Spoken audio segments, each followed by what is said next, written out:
Dr. Rajendra Prasad stood silently near the tall window of Rashtrapati Bhavan on the morning of January 26, 1950, watching the pale winter sun rise over a nation reborn, while outside crowds gathered in celebration, unaware that history itself seemed to hold its breath with him. For inside the pocket of his carefully pressed coat lay a yellowed letter whose weight felt heavier than the Constitution he would soon swear to protect, a letter delivered late the previous night by a trembling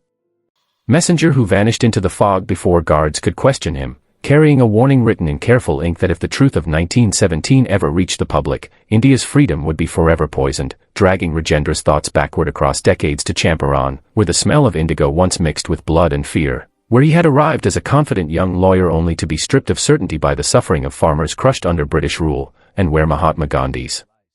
quiet resolve ignited hope in broken hearts, yet beneath that hope lay dangers unseen. For one moonless night Rajendra had been summoned to a deserted bungalow by Edward Hawkins, a British officer whose hands shook not with weakness but terror, a man who revealed a plan so monstrous it could destroy the freedom movement before it matured, explaining that British forces intended to provoke violence among the farmers, slaughter them publicly, and then release forged evidence portraying Gandhi and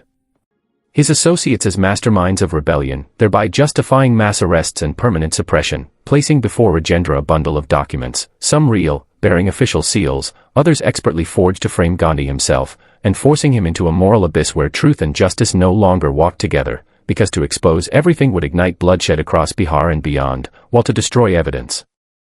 would mean living with a lie large enough to shape a nation. And after a night of relentless thought punctuated by distant cries from the fields and the haunting awareness that history often demanded cruel bargains, Rajendra chose silence over chaos, burning the forged pages, hiding the authentic orders, preventing the massacre, yet sealing his fate as the sole guardian of a secret powerful enough to unravel independence, a choice whose consequences followed swiftly when Hawkins was found dead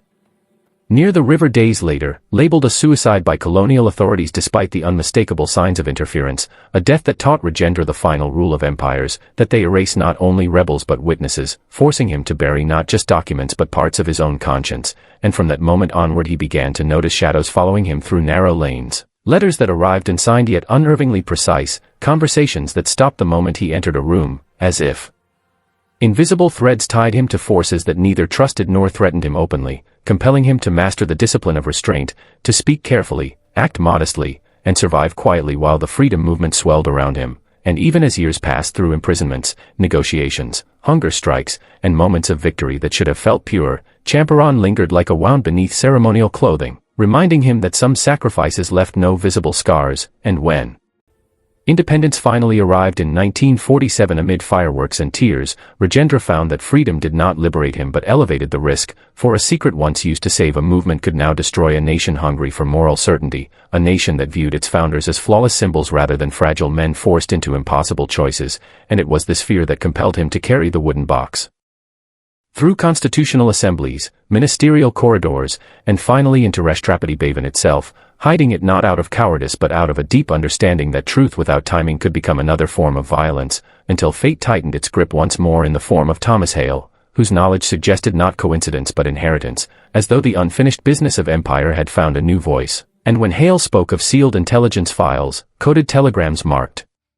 Champaran Protocol, and inconsistencies surrounding Hawkins' death that had quietly resurfaced in London archives, Rajendra felt the chilling realization that history was no longer patient, that the secret had matured, grown roots, and now demanded resolution. And as president-elect he faced a paradox crueler than any prison. The higher his moral authority rose, the more catastrophic confession became, because revelation would no longer topple colonizers but fracture a democracy still learning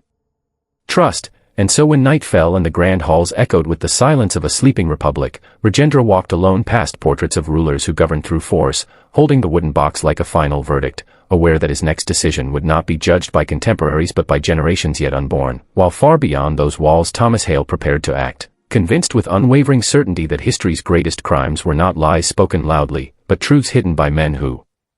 believed, perhaps rightly, that silence could sometimes save the world.